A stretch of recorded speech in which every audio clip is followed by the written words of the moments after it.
నమస్కారం అండి. Welcome to icon politics. నేను మీ పవన్ కృష్ణమూర్తి.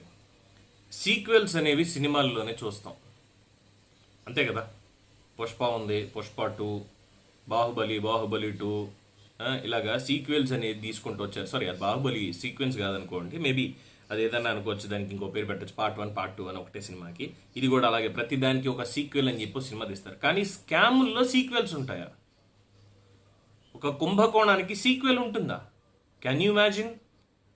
కానీ మన ఆంధ్ర రాష్ట్రంలో మన వాళ్ళు అలాంటి వాళ్ళే కదా ఉన్నారు కదా, కొంతమంది సిబిఐ ఈడీ కేసులు పెట్టుకుని వాళ్ళ దగ్గర ఉన్నటువంటి స్కాముల్లో ఇప్పుడు మళ్ళీ మరొకసారి దివాళా పేరున దోపిడీ జరగబోతోంది. It's a sequel for the scam. Yes, ఇది ఆంధ్రప్రదేశ్ రాష్ట్ర ముఖ్యమంత్రి జగన్మోహన్ రెడ్డి గారి గురించి నేను మాట్లాడట్లా, కానీ మాజీ ముఖ్యమంత్రి స్వర్గీయ రాజశేఖర్ రెడ్డి గారి తనయుడు వైఎస్ జగన్మోహన్ రెడ్డి గురించి నేను మాట్లాడుతున్నాను.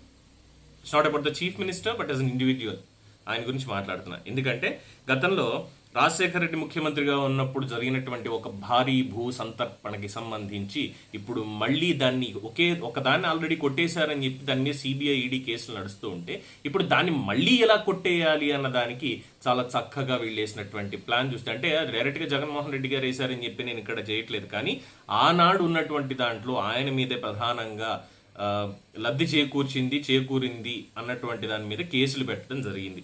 దాంట్లో ఉన్నటువంటి వాళ్ళందరికీ సంబంధించి వైఎస్ రాజశేఖర రెడ్డి ముఖ్యమంత్రిగా ఉన్నప్పుడు అస్మదీయుల కంపెనీ అయినటువంటి హిందూ గ్రూప్కి లేపాక్షి నాలెడ్జ్ హబ్ పేరుతోటి కారు చౌకగా, అంటే ఎకరం కేవలం 50,000 రూపాయలు మాత్రమే. ఎకరం 50,000. ఆ రోజుల్లోనే దాదాపు ఎకరం 1,00,000-1,50,000 ఎంతో ఉండింది మామూలుగానే.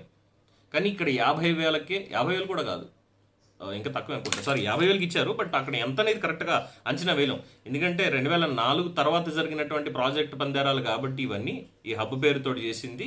ఆనాడు ఉన్నదానికి మాత్రం ఖచ్చితంగా అంత తక్కువ రేటుకి ఎలా ఇచ్చారో అన్నదే చాలామందికి వచ్చినటువంటి దాదాపు 9,000 ఎకరాలు మొత్తం. ఇప్పుడు ఆ 9,000 ఎకరాలని కూడా ఏం చేశారు వాళ్ళు? అప్పట్లోనే సరే భూములు తీసుకున్నారు, అక్కడ పరిశ్రమలు స్థాపిస్తామని ఇంకోటని ఇదని చెప్పారు, కానీ అక్కడ ఏమీ చేయలేదు. అవి చూపించి, ఆ సెజ్ని చూపించి ఆ భూముల్ని బ్యాంకుల్లో తాకట్టు పెట్టి 1,000 కోట్ల రుణాలని తీసుకున్నారు, తిరిగి చెల్లించలేదు. దాని మీద సిబిఐ ఈడీ ఎంక్వైరీ చేసి కేసులు పెట్టాయి.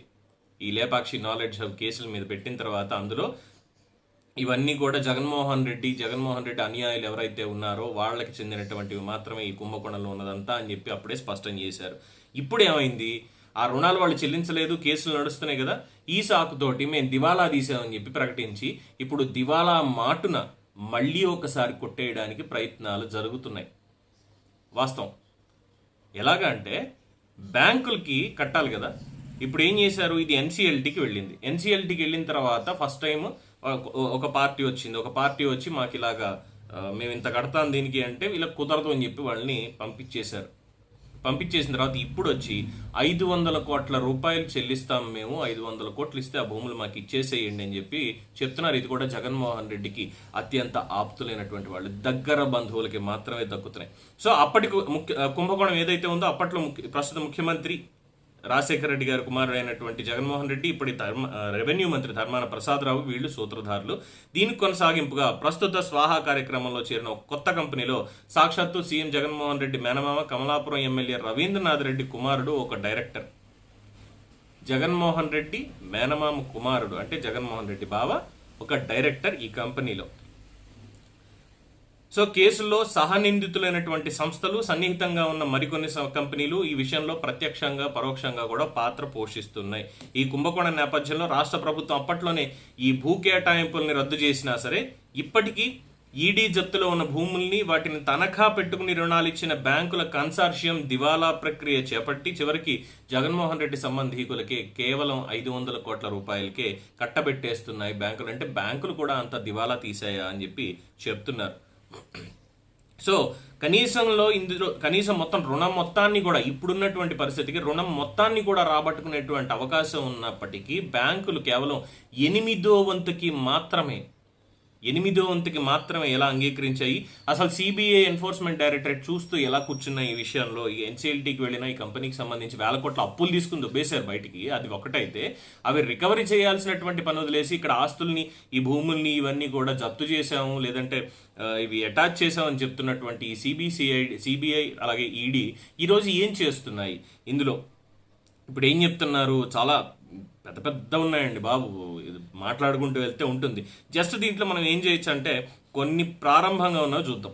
ఇందు ప్రాజెక్ట్స్ అనేది మెయిన్ ఇందులో ఉంది. ఇది కొన్నాళ్ళ కింద దివాళా తీసింది. బ్యాంకులకి ఇతరత్ర సంస్థలు కలిపి 2019 మార్చి నాటికి 4,531.44 కోట్లు బకాయి పడింది. ఇది టోటల్ అమౌంట్.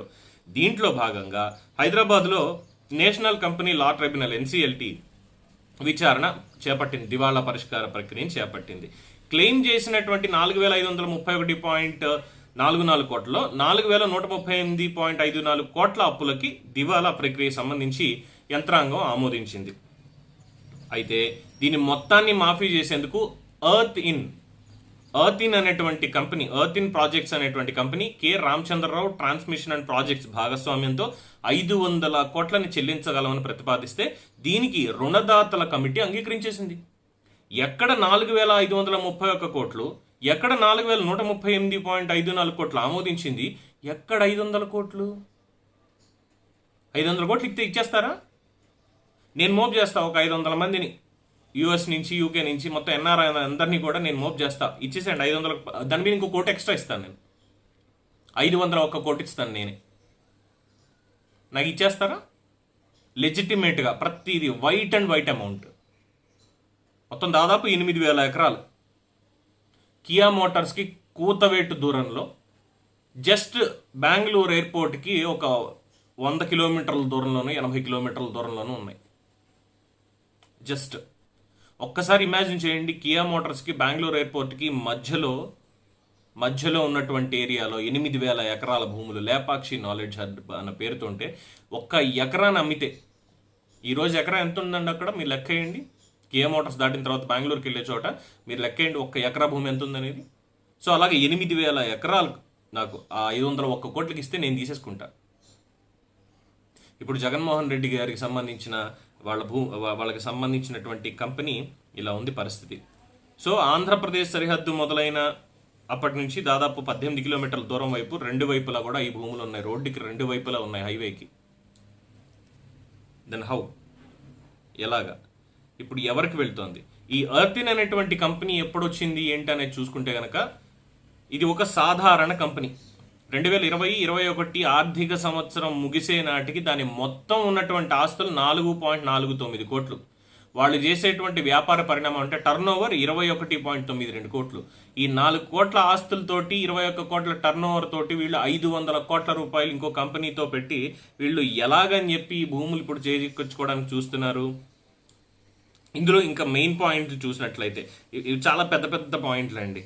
మొత్తం ఎవరెవరికి ఎంత ఉందంటే State Bank of India, IDBI Bank, Edelweiss Asset Reconstruction, Bank of India, Syndicate Bank, Punjab National Bank, Canara Bank, Indian Overseas Bank, Central Bank of India, UCO Bank, Andhra Bank, తర్వాత ఎస్ఆర్ఐఈ ఎక్విప్మెంట్ ఫైనాన్స్ లిమిటెడ్, వీళ్ళందరూ కలిసి మొత్తం ఇచ్చినటువంటిది 4,189.95 కోట్ల రూపాయలు ఇచ్చారు. 1,000 కోట్ల రూపాయలు ఇందు ప్రాజెక్టుకి ఇచ్చిన అప్పులు. ఇది 2019 మార్చి నాటికి లెక్కల ప్రకారం. ఇవన్నీ ఎక్కడి నుంచి వస్తాయి ఇప్పుడు? అయితే ఇందులో రామ్కీ ప్రాజెక్ట్స్ అని ఇతరత్ర చాలా ఉన్నాయి. ఇందు ప్రాజెక్ట్స్ తర్వాత దీనికి ఎవరెవరు ఇంకా ఇవన్నీ చేస్తున్నారు మీరు ఈనాడు కావచ్చు, ఆంధ్రజ్యోతి కావచ్చు, లేదంటే ఇతరత్ర సోషల్ మీడియాలో ఉన్నటువంటి ఇవి కావచ్చు, అన్నీ కూడా. ఈనాడు అయితే మాత్రం ఎప్పుడు ఎంత తీసుకున్నారు అనేది కూడా చాలా స్పష్టంగా రాసింది. చాలా స్పష్టంగా ఇందు ప్రాజెక్ట్స్ పేరుతోటి లేపాక్షి నాలెడ్జ్ హబ్ దీంట్లో వీళ్ళు చేసిన దానికి చాలా స్పష్టంగా తీసుకొచ్చింది. అసలు ఈ ఎర్త్ ఇన్ అనేటువంటి కంపెనీ ఎవరిదంటే జగన్మోహన్ రెడ్డి బావది. అంటే అందులో ఒక డైరెక్టర్గా ఈయన ఉన్నాడు. ఏంటిది ఇక్కడ? ఇంక ఎవరు పడితే వాళ్ళకి చక్కగా ఇచ్చేస్తానంటే చెప్పండి సార్, 500 మంది నేనే మోప్ చేసుకుంటాను, నేనే మోప్ చేసుకొని నేనే తీసుకుంటా, దాంతో ప్రజలకు ఏదైనా చేసుకోవచ్చు, నాకు లాభం వస్తుందో పైసా నేను చేసుకుంటా. అసలు సీక్వెల్ అని స్టార్టింగ్లో చెప్పాను కదా, అలాగా ఒకటే భూమికి 2 సార్లు స్కామ్ చేయడం అంటే ఏ తెలివితేటలు దీని వెనకాల ఎవరున్నారనేది మరి చూడండి. అది కూడా సిబిఐ ఈడీ అటాచ్లో ఉన్నప్పుడు ప్రభుత్వం చేయాల్సింది భూములను కాపాడాలి. కానీ ఇప్పుడు పర్లేదండి వాళ్ళు 500 కోట్లు ఇస్తా ఉంటున్నారు ఇచ్చేసేయండి అని వీళ్ళు చెప్పడం ఏంటో. బ్యాంకులు మొత్తం ఈ బ్యాంకులన్నీ కూడా ఈ వేల కోట్ల రూపాయలు వీళ్ళ సొమ్మ ఏమన్నా వీళ్ళు ఫ్రీగా ఇచ్చిందా? వీళ్ళు ఏమన్నా ఫ్రీగా ఇచ్చిందా? కాదు కదా. ఎవడి సొమ్ము ఎవడికి పెడుతున్నారు తీసుకొచ్చి? ఇక్కడ సైలెంట్గా ఉండిపోయింది. అసలు బ్యాంకులు ఇంత దివాలా తీసాయా అని చెప్పి కూడా అంటున్నారు. సో అరబిందో సంస్థ డబ్బులు సమకూరుస్తోందని చెప్తున్నారు రవీంద్రనాథ్ రెడ్డి కుమారుడికి.